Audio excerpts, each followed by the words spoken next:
noches a todos. Vamos a dar inicio con este webinar. Yo soy Luisa Ortiz y les voy a estar acompañando acá en esta noche junto con don Marlon en este webinar para Proyectum. Es un gusto tenerlos a ustedes acá con nosotros. Para los que no conocen también a Proyectum, nosotros somos una firma internacional. Estamos en 10 países a nivel latinoamericano y la idea y el objetivo de nosotros es ayudar a nuestros clientes a ser exitosos. Si gusta, pasamos la diapositiva, don Marlon. Como les comentaba, esto es lo que somos acá en Proyecto, una firma multinacional en 10 países, y es un gusto tenerlos con nosotros acá. Estamos el día de hoy con don Marlon Velázquez, un gran profesional.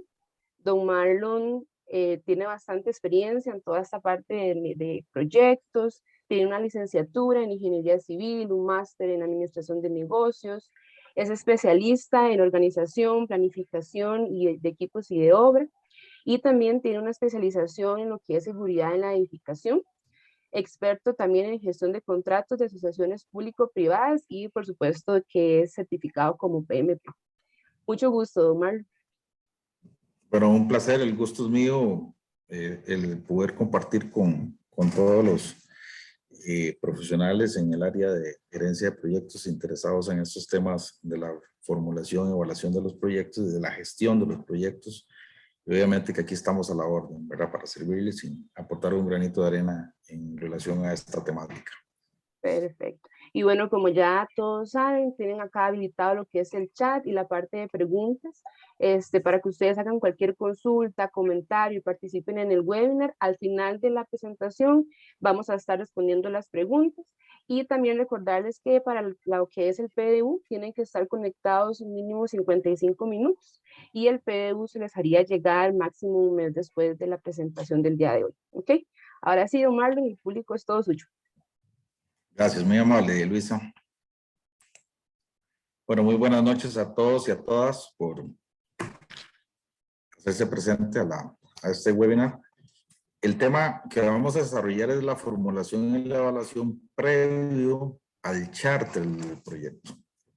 Este es un tema muy interesante y es como el al curso de formación y evaluación de proyectos que también estamos promoviendo con el tema de proyecto, porque es importante tener el contexto del porqué del tema y la razón, obviamente, de por qué lo estamos circunscribiendo previo al charter del proyecto.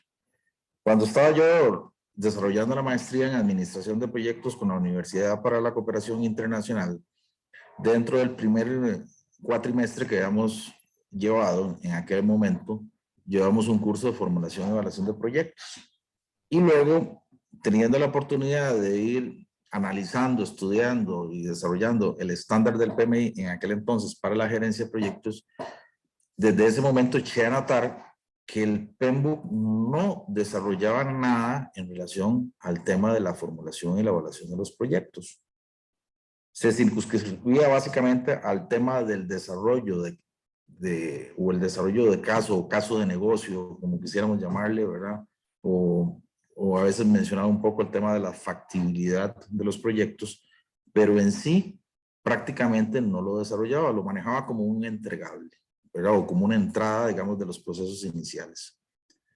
Posteriormente tuve la oportunidad de ser profesor de la Universidad para la Cooperación Internacional y me dieron la posibilidad de desarrollar este curso de formulación y evaluación de proyectos. Y en aquel entonces, dentro de la discusión, llegábamos a la conclusión que el estándar específico del PMI en materia de gestión de proyectos no desarrollaba el tema de la formulación y la evaluación de los proyectos. Entonces, al final, tuvimos que complementar con el sistema marco lógico en aras de poder desarrollar esta formulación previa antes de empezar a ejecutar los recursos y demás que se iban a establecer para efectos del proyecto. Entonces, ahora que tengo la oportunidad con proyecto de desarrollar la formulación y la evaluación de proyectos, es importante que estratégicamente nos ubiquemos en el contexto.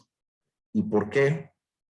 Antes del acta de proyecto, que es como el proceso inicial, según lo establecido por el PMI en su estándar, en las mejores prácticas o en la guía de mejores prácticas, previo a eso, hay una formulación de una evaluación o lo que le llaman el famoso caso de negocio. Y eso es lo que quiero que contextualicemos y que ubiquemos en aras de ver la importancia de esta formulación y evaluación. Entonces, en ese sentido, podemos observar que tenemos un ambiente organizacional donde obviamente hay una estrategia, hay un portafolio, tenemos programas y proyectos y obviamente cuando se logran materializar los programas y proyectos entramos al tema de las operaciones. ¿Okay?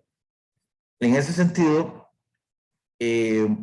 obviamente que después de haber materializado los proyectos y los programas se hacen los análisis del impacto que obtuvo desde el punto de vista de negocio.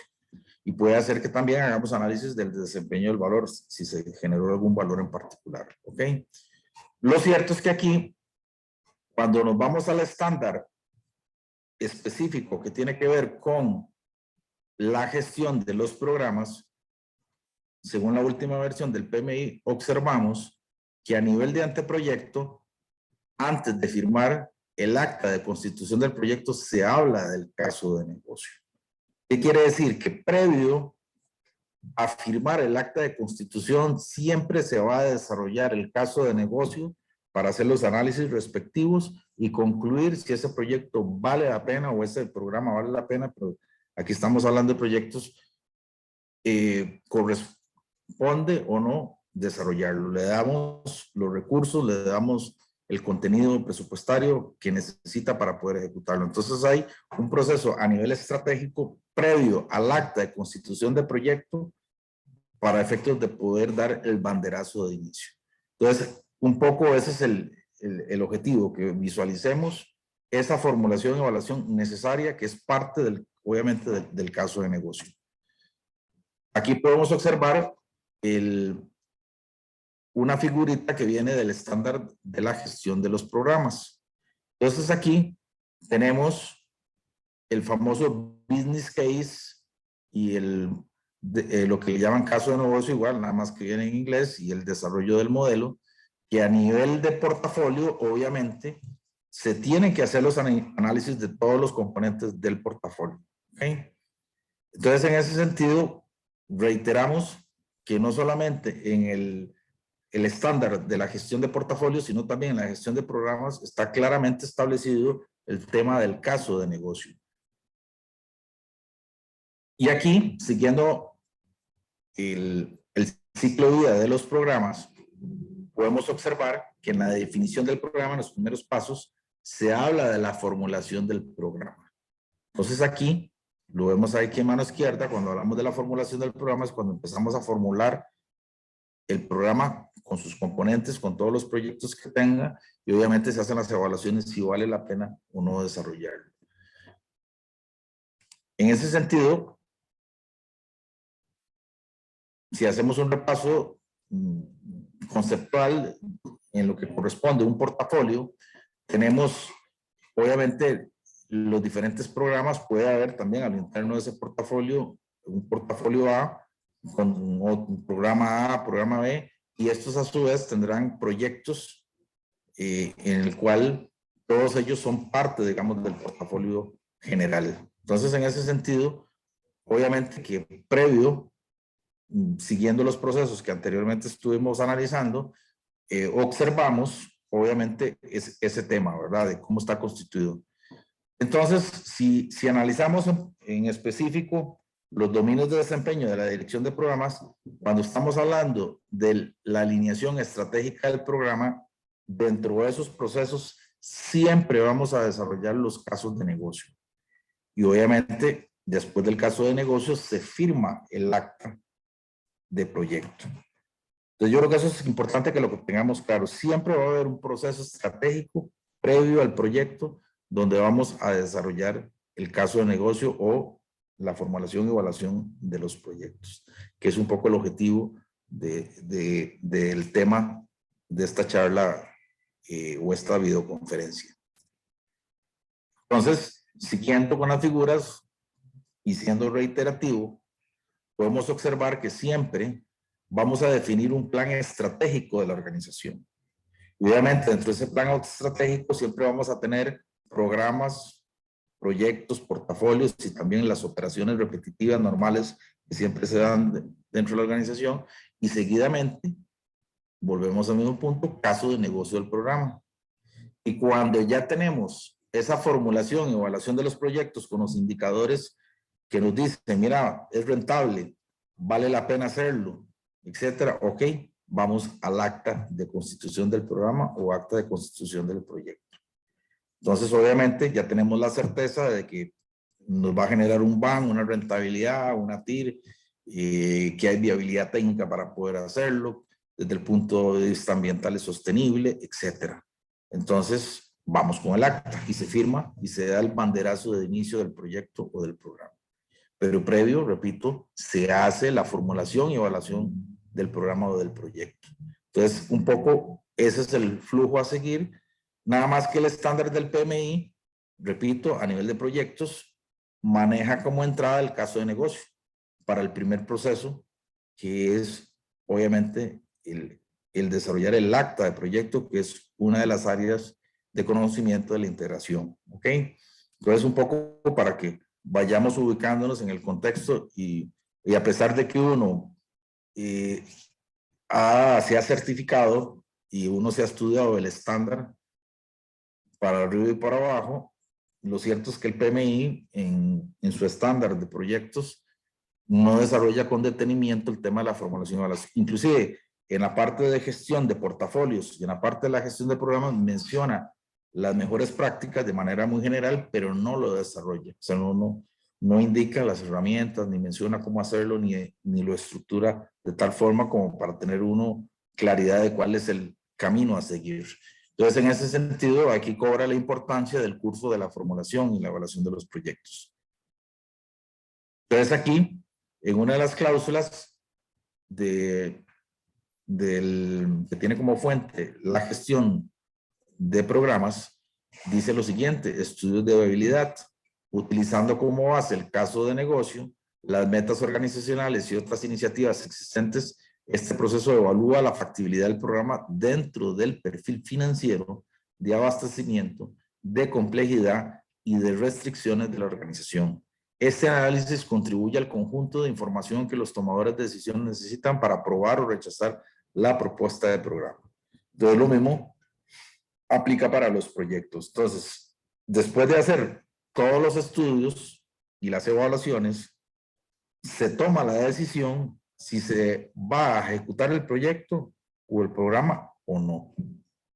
Puede ser que sí, pero si, por ejemplo, los indicadores dicen que no vale la pena, entonces no se procede y no se hace una inversión en algo que no va a generar valor agregado, que no va a generar oportunidades de negocios o que al rato sea inviable desde el punto de vista técnico o desde el punto de vista ambiental o legal. Entonces, desde ese punto de vista, por eso se hacen estos estudios de viabilidad previos en aras de poder garantizarse que la propuesta que se va a desarrollar vale la pena hacerlo para la organización o para la institución pública o lo que sea. En ese sentido, repito, siempre cuando vemos la planeación estratégica, estamos viendo el tema de la administración por proyectos, administración en operaciones. La de proyectos siempre vamos a tener estos tres ámbitos, ¿verdad? Administración de portafolio, administración de programas y administración de proyectos.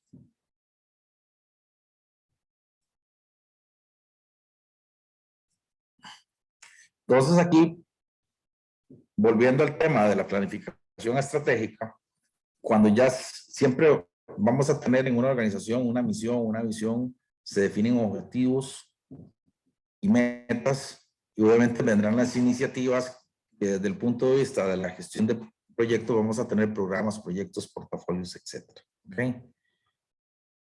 Cuando ya se ha pasado por ese filtro, ¿verdad? Que ya mencionamos, de la formulación, y obviamente se arman las actas, es donde aquí tenemos el famoso ciclo de vida del proyecto.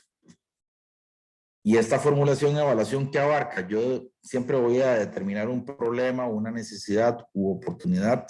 Posteriormente voy a definir un perfil, tengo la idea, defino el perfil, defino la factibilidad y la factibilidad, y voy a llegar a un punto donde voy a promover, a negociar y a financiar. Entonces ahí se toman las decisiones estratégicas. Vamos a, repito, a ejecutar ese proyecto o no.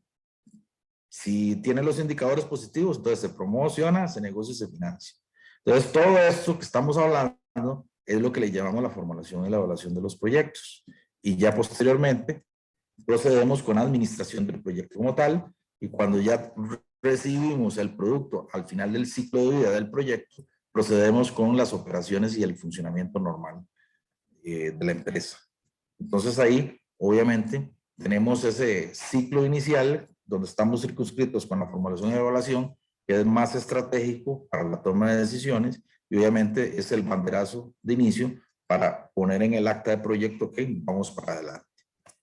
Entonces aquí, grosso modo, si quisiéramos ver como ejemplo las fases de proyecto de construcción, en esta fase conceptual, aquí es donde estaríamos desarrollando la factibilidad, y ya en el momento que aprobamos, procedemos con la fase de planeación, estudios y desarrollo, fase de diseño detallado, seguimos con la construcción y hacemos el cierre y la puesta en marcha.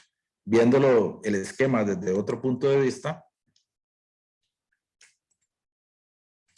si lo quisiéramos ver con una curva S, en esta fase inicial es donde formulamos, donde se hace la factibilidad de los diseños estratégicos, que es donde nos estamos circunscribiendo y es parte, digamos, de lo que estamos comentando en este momento. Entonces aquí, en ese momento, o en esa primera parte, podemos utilizar como complemento el sistema marcológico, donde analizamos los involucrados, analizamos el problema, le damos el inverso al análisis de problemas y obtenemos el análisis de objetivos. Con estos objetivos definidos del posible proyecto, establecemos las posibles alternativas que me cumplan con esos objetivos y luego resumimos en la matriz de marco lógico la propuesta de manera general. Entonces ya nos permite definir un perfil de proyecto. Ahora bien, lo importante en ese momento, de acuerdo a los criterios que se definan, yo analizo las alternativas y a nivel estratégico tomo la decisión para seguir analizando la alternativa. ¿Y eso por qué razón? Porque cuando son proyectos muy grandes, los estudios de factibilidad son muy caros. Entonces la idea es escoger una alternativa que en términos generales, según los criterios establecidos, sea viable desarrollarlo. Entonces, cuando ya se toma esa decisión, se da el banderazo para seguir con los estudios de mercado, técnicos, ambientales, etcétera, ¿verdad? Pero sí, obviamente se hace indispensable seguir esta secuencia en aras de poder encauzar los estudios por buen camino.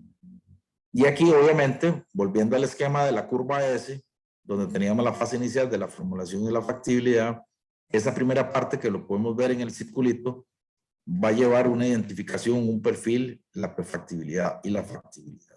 Ahora bien, aquí quiero hacer un pequeño paréntesis, y eso es importante que lo tengamos claro.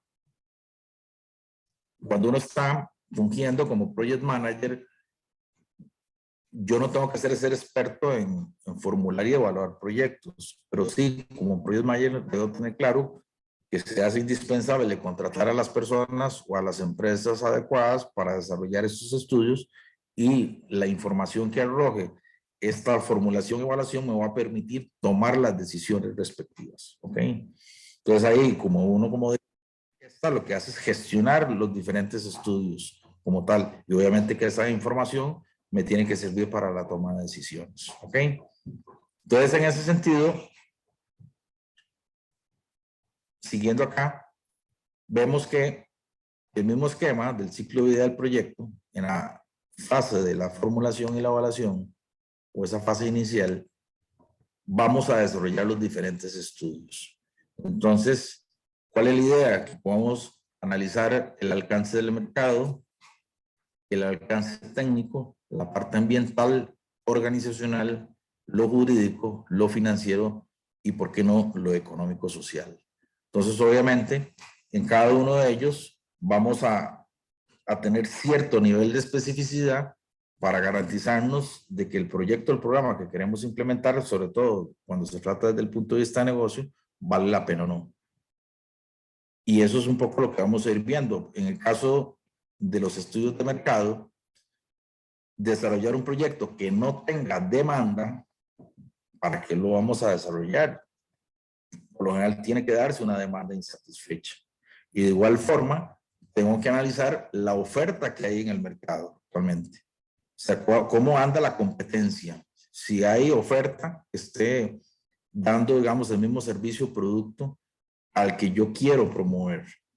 Entonces, primero, analizar si hay alguien que compre y luego ver si en el mercado existe algunas empresas que estén ofreciendo el mismo producto o servicio. Obviamente, hay que analizar los precios, el producto que se está brindando y cómo se está comercializando. Entonces, parte de esa formulación y evaluación corresponde a esos estudios de mercado. Que repito, no necesariamente uno tiene que hacerlos. Uno como Project Manager puede hacer que los contrate, ¿ok? En caso que no se tenga el recurso capacitado y con la expertise necesaria para efectos de poder desarrollar este estudio de mercado. Por otro lado, viene el estudio técnico. El estudio técnico que abarca. Hay un primer análisis que uno siempre hace que es la famosa base optimizada, porque hay un tema a veces un poco álgido que se plantean propuestas de proyectos sin antes analizar si lo existente se puede optimizar al máximo y por ende no haya necesidad de tener que desarrollar un proyecto. En una ocasión, como mero ejemplo, llegamos a un lugar donde estaba hacinado. Había digamos que un staff de la institución, de la Asamblea Legislativa, donde había mucha gente, pero resulta ser que estaba como muy saturada, ¿verdad? Pero principalmente por el tipo mobiliario. Habían unos escritorios grandísimos y demás que no permitían la optimización del espacio. Pero ellos estaban solicitando que se contratara el alquiler de una edificación para poderlos trasladar, dado que el espacio no era suficiente. Después de ver el lugar y en compañía del arquitecto de planta, se llegó a la conclusión de que no era necesario desarrollar todo un proyecto de contratación de una edificación y de remodelarla para trasladar a todo el personal, sino lo que se ocupaba eran sencillamente muebles modulares. Entonces, al final, se sacó todo el mobiliario que se tenía, se contrató los muebles modulares y más bien sobró campo. Se logró optimizar al máximo el espacio.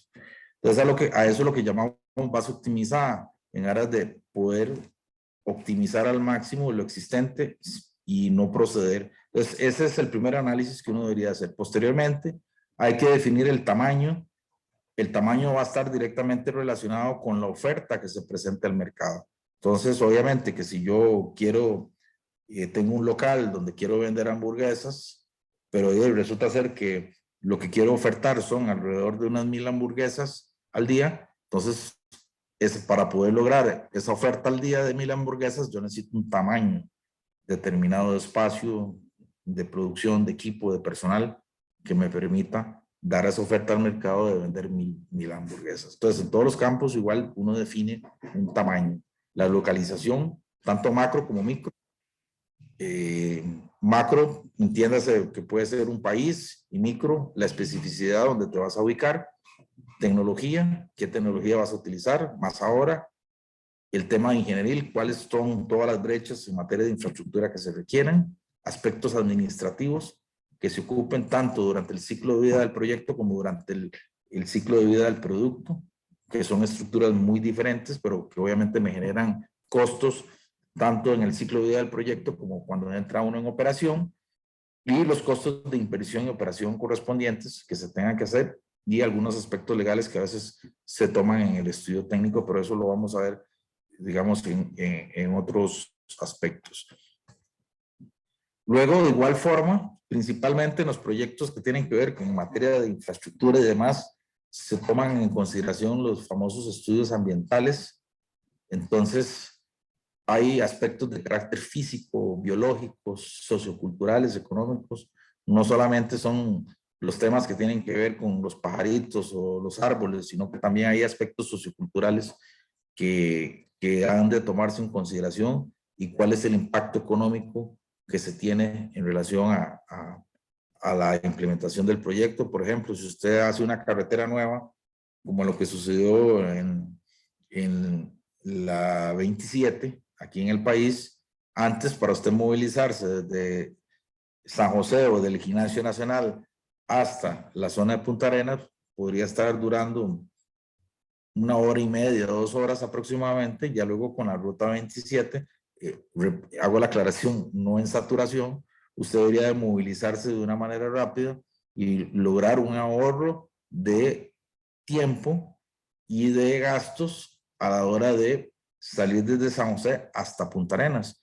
Entonces, obviamente que hay un impacto socioeconómico, porque usted no solamente se ahorra el tiempo que lo puede dedicar a otras cosas, a la familia o a producir, y además de eso, genera algunos ahorros desde el punto de vista económico, porque gasta menos combustible, gasta menos en repuestos, etcétera, etcétera. Entonces, obviamente, estos estudios ambientales tienen esos rangos de análisis, ¿verdad? Donde toman en consideración los aspectos físicos, biológicos, socioculturales y económicos.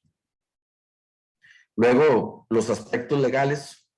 Aquí pongo la famosa primera medida de Kelsen, ¿verdad? En relación al nivel jerárquico que tienen los diferentes líneas legales. Entonces, por ejemplo, la Constitución política está en el nivel más alto, le siguen los convenios internacionales, seguido las leyes, los planes reguladores que están ahora casi a nivel de leyes y por último reglamentos. Los estándares internacionales que no son de acatamiento obligatorio, pero que a veces por un tema de competitividad hay que estarlos cumpliendo. Entonces, obviamente, si vamos a desarrollar algún proyecto y estamos evaluándolo y formulando, hay que ver la viabilidad legal de poder ejecutarlo. A veces hay restricciones que tienen los países y que por X o Y reglamentación o ley no se puede ejecutar. Hace algunos años aquí en el país, en materia de telecomunicaciones, era exclusivamente del ICE. O sea, todas las telecomunicaciones, entiéndase de telefonía celular y demás, lo manejaba el ICE. Ya luego hubo un cambio en la legislación donde permitieron a los operadores privados concesionar y poder brindar los servicios de telefonía celular. Y ahí es donde entran a jugar obviamente la gente de Movistar, la gente de Claro, etcétera, que son los proveedores que actualmente tenemos. Pero eso se dio a raíz de que se aprobó una legislación y permitió que esos operadores pudieran concursar y dar el servicio a los ciudadanos de este país. Entonces, obviamente que tiene que haber un marco legal que permita el desarrollar X o Y actividad de negocio. Un poco a eso es lo que nos referimos a la hora de hacer los diferentes estudios en aras de garantizarse esa seguridad jurídica para poder desarrollarlo. De igual forma están los estudios de impacto social. Ahora uno lo ve, digamos, a los organismos internacionales haciendo hincapié del cumplir con los objetivos de desarrollo sostenible, ¿verdad? Que aquí los tenemos, y obviamente que eso va directamente relacionado con ese impacto social que hay que generar hacia la sociedad. Entonces, en ese sentido, la mayoría de los proyectos, de alguna manera, en mayor o menor escala, tocan algunos puntos relacionados con los objetivos de desarrollo sostenible. Entonces, obviamente, la idea es que analizar cuál es ese impacto social que se pueda generar. Entonces, en ese sentido, ¿qué podemos contextualizar? Obviamente, el impacto en la salud de las personas, el impacto en la educación en las personas, la parte económica, el impacto en el entorno, el impacto cultural. Entonces, los proyectos a veces puede hacer que no tengan alguna rentabilidad financiera, sobre todo cuando son proyectos desarrollados por el Estado, pero sí tengan un impacto socioeconómico importante hacia la sociedad.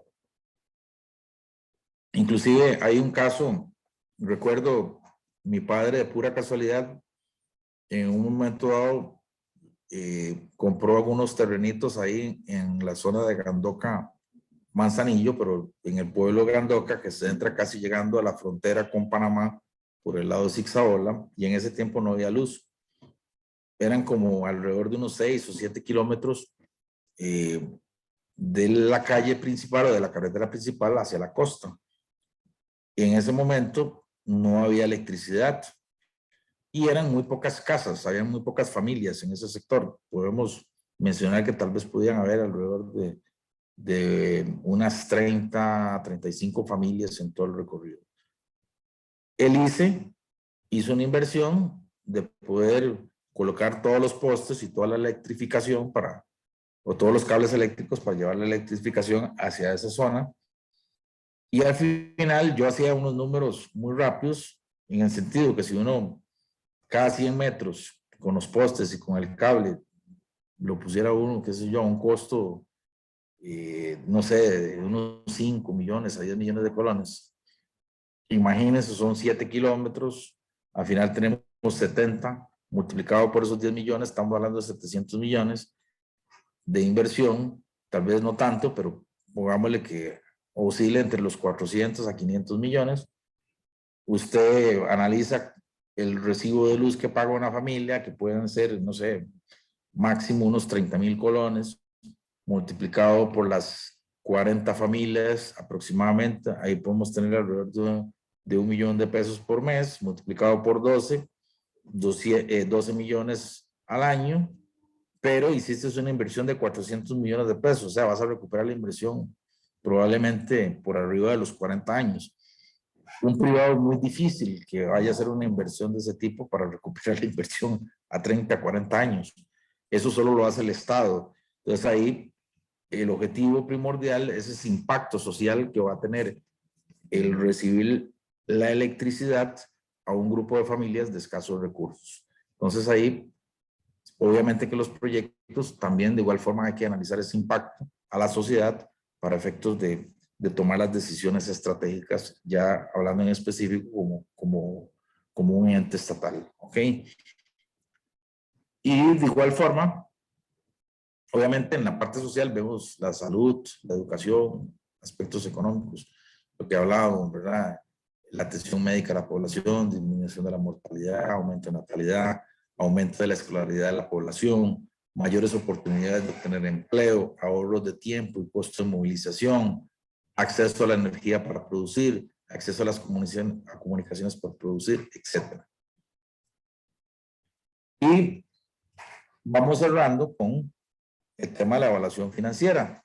Cuando yo ya tengo el estudio de mercado me da los posibles ingresos, ¿verdad? Porque yo voy a establecer un precio y voy a establecer una cantidad de X que posiblemente me vayan a comprar con ese precio. Obviamente que el precio multiplicado por esa cantidad me va a dar un ingreso.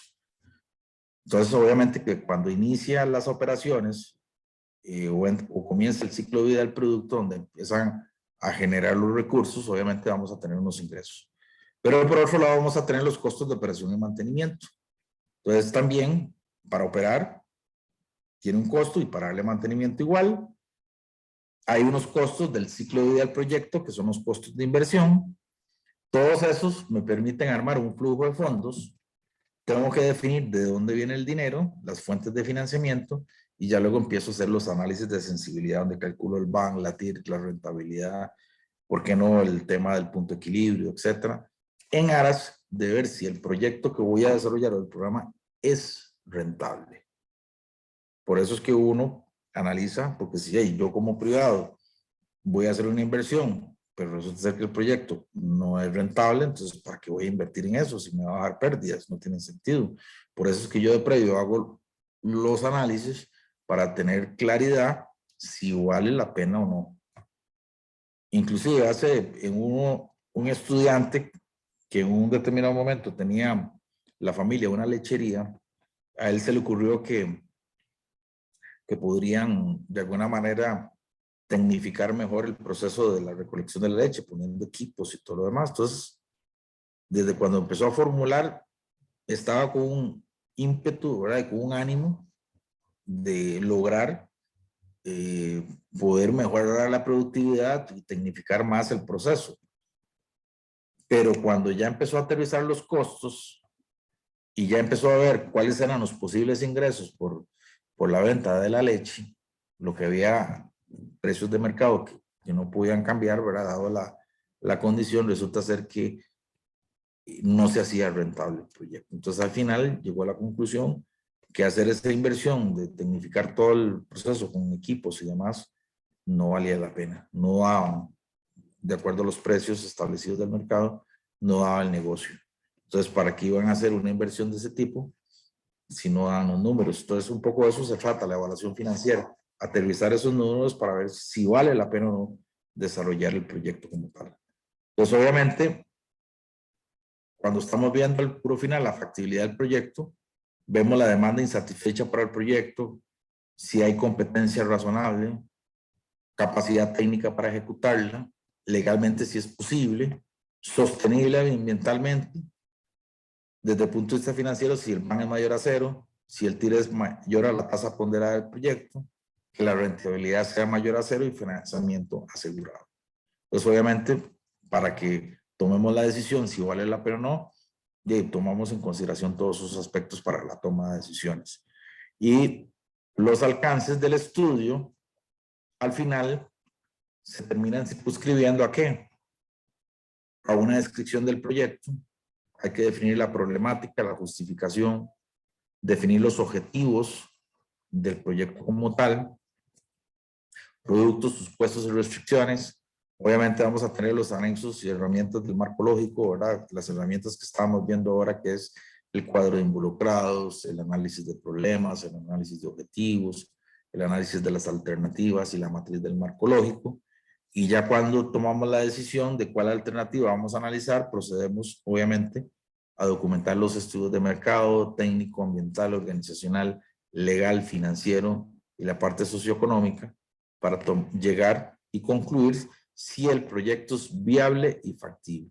Entonces, obviamente, desarrollo todo esto para tomar la decisión si el proyecto o el programa vale la pena ejecutarlo. Cuando ya se logra concluir y se logran tomar las decisiones, ¿ok? Ese es el caso de negocio. Ahora sí, vamos al acta, firmen aquí, vamos a designar a tal project manager. Estos son los alcances generales. ¿De dónde derivan? De esto, de este análisis que ya se hizo. Pero digamos, recordemos que es el primer proceso del área de conocimiento e integración, de los grupos de procesos de inicio, y obviamente se le da el banderazo para que usted arranque con el proyecto, pero previo a eso, tuvo que darse todo esto que acabamos de mencionar a nivel estratégico, tomar la decisión para darle los recursos, para dar el personal adecuado y todo lo que se necesita y darle la seguridad jurídica que va para adelante. Entonces, básicamente, un poco eso es el contexto de la formulación de la evaluación de los proyectos previo al acta de proyecto. Por eso es el título de este webinar, ¿verdad? En el sentido de hacer conciencia de que antes del acta tenemos todos estos procesos necesarios para tomar las decisiones sobre la base de elementos objetivos y obviamente encauzar el negocio por buen camino, ¿verdad? Recordemos que los proyectos y los programas no son aislados, no son una isla, sino que obedecen a una planificación estratégica y a un concepto de negocio. Entonces, sobre la base de eso, obviamente que se hacen esos estudios para tomar las decisiones de la mejor manera. Entonces, básicamente esa era como la introducción y obviamente como complemento al tema del futuro curso de formulación y evaluación de proyectos. Y ahora bien, si tienen alguna pregunta, obviamente que aquí estamos a la orden para evacuar y comentar y lo que ustedes consideren. Claro, así es, don Marlon. De hecho, acá tenemos varias consultas. Recordarles que pueden ponerlas también en el chat o en la parte de preguntas y respuestas. Acá tenemos una, vamos a ver, es más tipo comentario. Dice, muchos proyectos vienen mal desde la formulación. Nos especializamos en gestionar el proyecto, pero si no es de valor y no se hizo bien la evaluación, posiblemente se fracase. Tiene toda la razón lo que está diciendo. A veces, y hay un problema, porque a veces hay un desligue de los que formulan con los que ejecutan. Si usted formuló mal, obviamente va a ir enfocada, digamos, de mala manera, digamos, la ejecución, porque al final no va a generar. Eso es como cuando un médico diagnostica mal algún problema, entonces puede ser que diga, mira, esa persona tiene síntomas de calentura y demás, etcétera. Entonces vamos a darle tales pastillas, inyección, etcétera. Y resulta ser que no logró solventar el problema. Viene la persona a los días y sigue enferma. Entonces resulta ser que cuando ya logra valorar con precisión, no era que estaba con un virus, sino lo que tenía era dengue. Entonces cuando tiene dengue, sencillamente le dan a uno, hasta donde yo sé, un poquito de algunas pastillitas como para el dolor y esperar a que, pero lo que voy es que si usted diagnostica mal, pues cuando usted vaya a dar la solución, obviamente la va a causar mal y no va a haber valor agregado. En este caso el valor agregado es que uno se cure. Entonces exactamente sucede lo mismo con los proyectos. Por eso hay que identificar bien el problema, definir bien los objetivos para poder solucionar el problema y por ende buscar las alternativas de proyecto que me permitan solucionar el problema y cumplir con los objetivos planteados. Entonces es prácticamente lo mismo. Formular bien ese ejercicio es indispensable.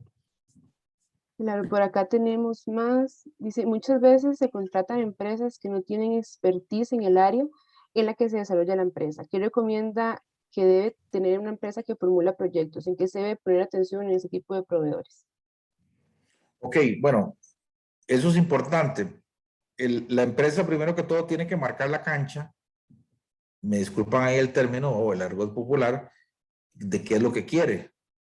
Porque digamos, quienes desarrollan los estudios lo van a hacer sobre la base de ese entorno que marque la empresa.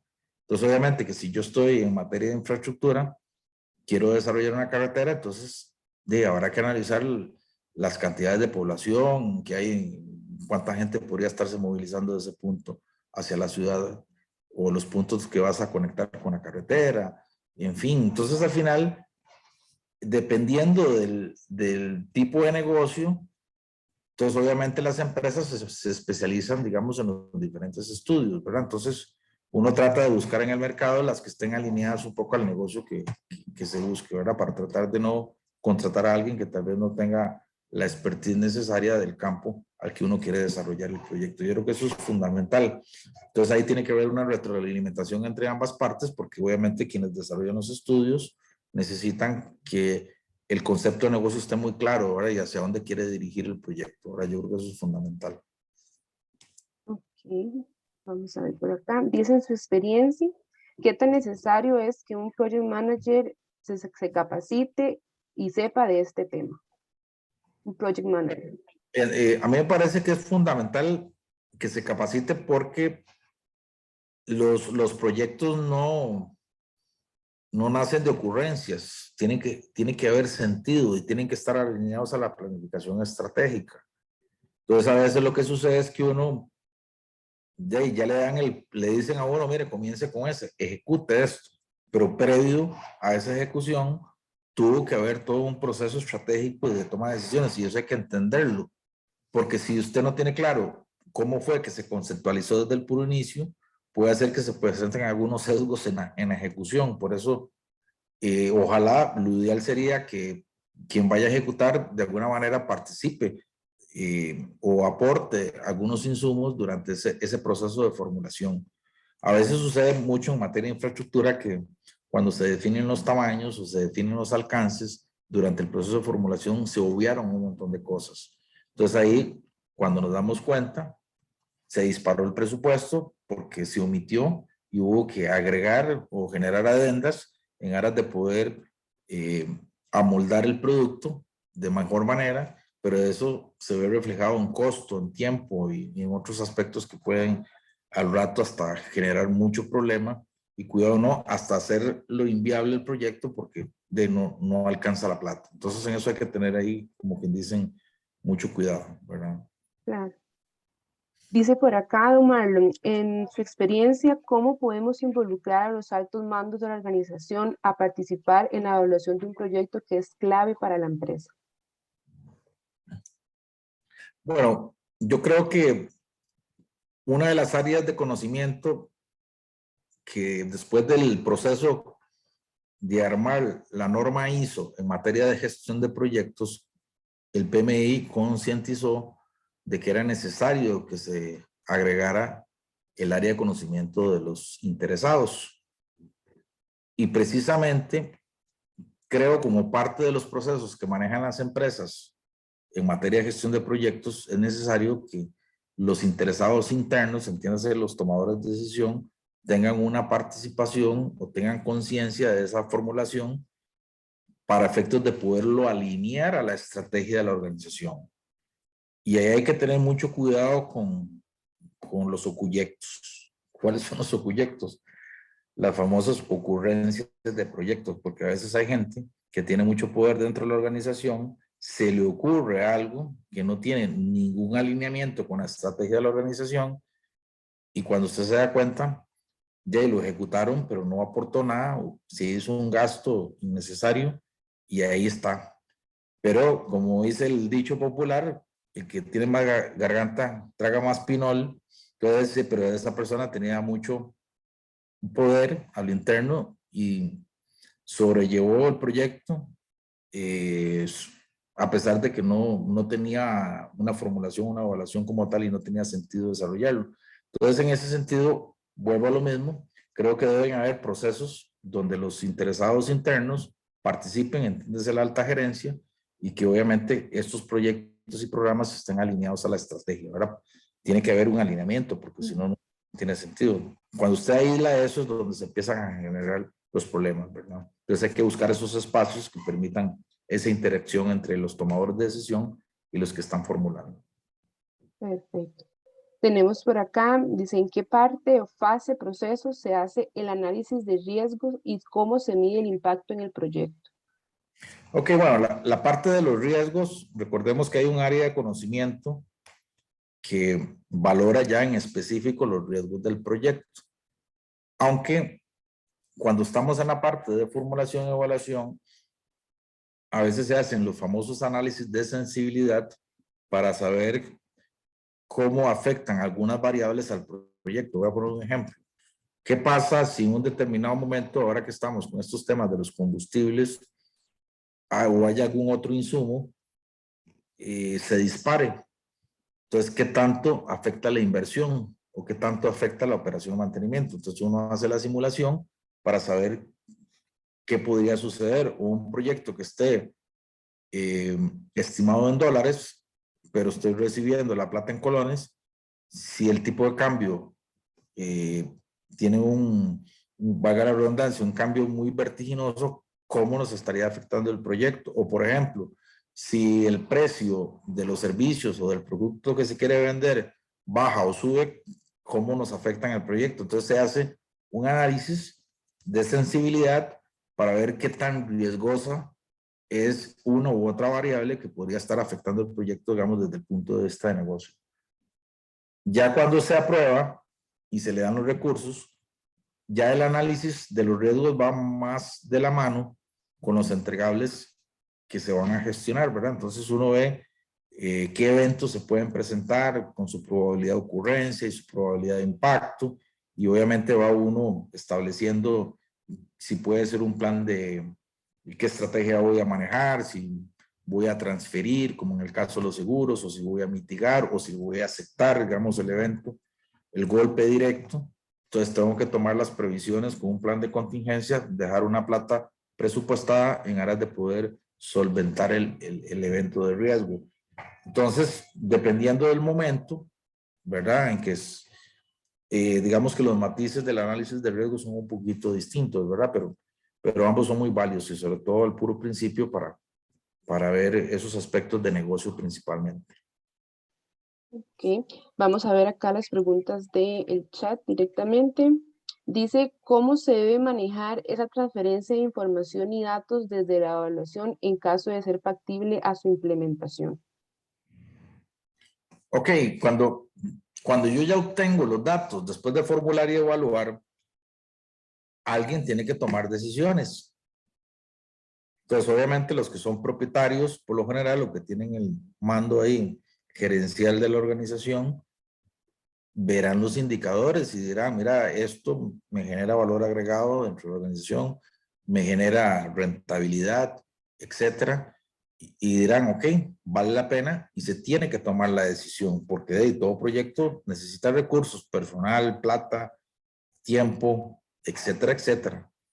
Pero tiene que estar la toma de decisiones sobre la base de indicadores objetivos, ¿verdad? Porque si no, si uno lo va a hacer a puro sentimiento, a puro olfato, entonces ahí es donde se genera, hay que tener mucho cuidado. A mí me contaba Ya he tenido yo una maestría de administración de proyectos de la UCI, que dio el curso de planificación estratégica. Puso un ejemplo que a mí siempre me llamó y aún así siempre lo utilizo yo de ejemplo en las clases. Dice que la Tortirrica hace muchos años decidió tomar o decidió invertir en Nicaragua. Partió del supuesto de que los nicaragüenses les gusta la tortilla. Y es cierto, ¿verdad? Comen tortilla, ustedes no tienen idea. Pero resulta ser que hicieron las inversiones y empezaron a vender tortillas o colocar los paquetes en los diferentes supermercados partiendo del supuesto de que el nicaragüense come tortilla. Pasa una semana, pasa 15 días, un mes, varios meses y no se venden las tortillas. Y el negocio es vender tortillas, pero no se vendían. Entonces ya se preocuparon porque ya habían hecho una inversión, capacitaron personal, etcétera, y se pusieron ahora sí a hacer un estudio de mercado. Cuando hicieron el estudio de mercado y sacaron las entrevistas de las personas, resulta ser que al nicaragüense le encanta la tortilla, pero le encanta la tortilla recién hecha. No le gusta la tortilla de paquete. Imagínense eso que es esencial para un negocio de eso, no haberlo hecho. Si usted se da cuenta que la cosa es así con el consumidor nicaragüense, usted no invierte en eso. No invierte porque el producto como tal no se adapta a la necesidad de ellos. No les gustan las tortillas de paquete. Pero ya, como dicen vulgarmente, ya usted se embarcó, ya invirtió, hizo publicidad, hizo todo y no vendió nada. Por eso es que usted, repito, hace, formula y evalúa, tiene los indicadores objetivos y toma las decisiones si vale la pena o no hacer una inversión. Entonces, eso como ejemplo porque digamos que en este fue, digamos, un caso negativo, ¿verdad? Pero pasa muchas veces, ¿verdad? Que uno toma la decisión de ir para adelante, pero sin tener esos estudios que lo respalden, ¿verdad? En esos últimos 4 minutitos, don Marlon, nos quedan 2 preguntas. La primera, ¿es necesario un área de formulación en las empresas? Bueno, no necesariamente, ¿verdad? Es que hay que tener un poquito cuidado cuando veis, son pymes que son pequeñitas, y ahí más bien los profesionales son la ¿verdad? Hacen de todo, formulan, evalúan, ejecutan, de ahí no hay opción, ¿verdad? Porque el negocio es muy pequeño y tal vez no vale la pena. Cuando son proyectos ya, o son corporaciones o empresas ya bien grandes, puede hacer que sí se haga necesario, digamos, formular. Cuando estamos manejando ya volúmenes de un poco más de 100 millones de dólares, ¿verdad? En adelante, y ahí se requiere tener certeza de formular y evaluar para efectos de, voy a poner un ejemplo, cuando Intel tomó la decisión de ubicarse aquí en Costa Rica, y ahí ellos analizaron, de igual forma estaba Costa Rica, estaba Vietnam y estaban Estados Unidos, algunos puntos en Europa donde se podían ubicar, y después de haber formulado y evaluado, tomaron la decisión de ubicarse aquí en Costa Rica, tomaron decisiones de macrolocalización, hicieron estudios de logística, ¿verdad? Tanto en los puertos como en los aeropuertos, hicieron análisis técnicos y nosotros teníamos la capacidad de poder teníamos la capacidad eléctrica para llevar electricidad a las acometidas principales hasta el punto donde quería ubicarse Intel. Analizaron la legislación local, porque en aquel entonces la legislación no permitía que hubiesen horarios hasta 12 horas. A raíz de Intel hicieron una modificación a la ley y ampliaron los horarios hasta 12 horas. Entonces, vea qué interesante, al final lo que estamos hablando, la formulación y evaluación, le hicieron en su mejor expresión y ya después de haber analizado todo, tomaron la decisión y vamos para Costa Rica y hacemos una inversión de tal tamaño y esto van a ser los costos de operación y mantenimiento, y hicieron todo el análisis detallado, pero estamos hablando de Intel, estamos hablando de una corporación que maneja volúmenes de producción muy altos, ingresos altísimos. Entonces, si usted va a hacer una inversión, tiene que estar pensada, tiene que estar formulada y evaluada y alineada a los objetivos estratégicos de la organización. Y esta última, Marlon, 2 minutitos, ¿qué aspectos y alternativas analizaría para decidir sobre un proyecto en el que los estudios de factibilidad sean muy antiguos, al punto de que los supuestos y condiciones establecidas en su momento generen alguna incertidumbre con respecto a la realidad actual? Sí, qué complicado, ya, yo no me la jugaría para hacer eso. Yo actualizaría los datos, es que si las fuentes no son fidedignas o están desactualizadas, por ende los indicadores no te están arrojando la posible realidad a futuro. Entonces, no, me parece que no serían elementos como para tomar decisiones, ¿verdad? Entonces, en eso hay que tener un poquito cuidado, ¿verdad? Puede ser que usted en un principio haya analizado que el precio de tal producto sea tal, estuviese muy alto y de repente pasaron algunos años y bajó, entonces ya no me sea rentable. Cuando usted lo mete en la corrida de la sensibilidad, ya no me dan los números. Ya no, porque lo que voy a vender, no. Ahí inclusive voy a poner un ejemplo, digamos, a menor escala. En una universidad había una sodita pequeña. Entonces, de repente dejaron de vender el servicio. Entonces, al final, digo yo, qué raro, bueno, ahí. Pero llegué a la conclusión de que no era rentable. No era rentable. Entonces, ¿qué pasó? Resulta ser que la universidad había bajado la demanda de matrícula. Digamos que estaban llegando como unos 4 grupos en la noche. Cada grupo andaba alrededor de 25. Por 4 tenés 100. Digamos que de esos 100, un 30% decide ir a la SOA. Tenés 30 personas consumiendo y que cada uno te consuma, qué sé yo, tal vez unos 2,000 colones. Al final eso te da como unos 60,000. Pero de ahí tenías el alquiler, tenía 2 personas. Cuando se sacaba el punto de equilibrio, no le daba. Salía pérdidas, más bien. Y puede ser que antes los supuestos eran de que habían 8 grupos o 10 grupos en la noche. Entonces ahí sí valía la pena tener la soda abierta, pero en el momento que te cambiaron los supuestos y bajó la demanda, ya no era rentable el negocio. Entonces, volvemos y alineándome la pregunta, si los datos o las fuentes cambiaron, las fuentes de datos, en un supuesto o me dieron un resultado positivo, y obviamente que si están desactualizados no me van a reflejar la realidad. Entonces, un poco de obviamente tomar decisiones sobre la base de eso no sería objetivo, ¿verdad? Entonces, más bien me puede generar, meterme en un problema, ¿verdad? O en un sesgo importante. Pero básicamente por ahí va la respuesta, sí. Perfecto. Bueno, ahora sí, don Marlon, se hace cortito el tiempo.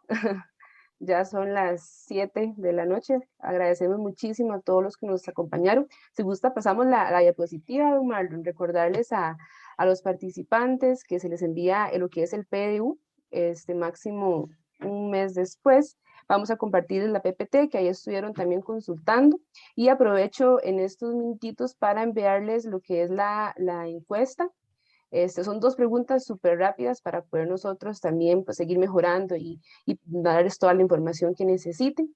Les comentamos que estamos próximos a abrir nuestro taller de formulación y evaluación de proyectos para todos los que deseen ser parte. Si gusta, ponemos la fecha porque no la recuerdo muy bien. Don Marlon está en la siguiente en la siguiente diapositiva. Está para lo que es el 12 de mayo. 12 de mayo, recordarle a los exalumnos de Proyectum que nos contacten porque siempre tenemos ahí precios diferenciales para ustedes. Y ahora sí, don Marlon, muchísimas gracias de verdad por la capacitación, por el webinar, muy interesante el tema. No sé, algunas palabras de cierre. No, sencillamente, bueno, agradecerles por el espacio. Siempre es importante de agregar un granito de arena de lo poquito que uno sabe y obviamente que la idea es de ponerse a la orden en todo el sentido de la palabra, si hay dudas y demás, y obviamente si gustan participar en el curso, ahí vamos a sacarle el jugo en todo el sentido de la palabra y desarrollar con detenimiento todo este tema de la formulación y evaluación de proyectos. Para mí ha sido un placer y un gusto haber compartido con todos y todas y repito, estamos a la orden en lo que podamos servirle. Muchas gracias, don Marlon, y buenas noches a todos.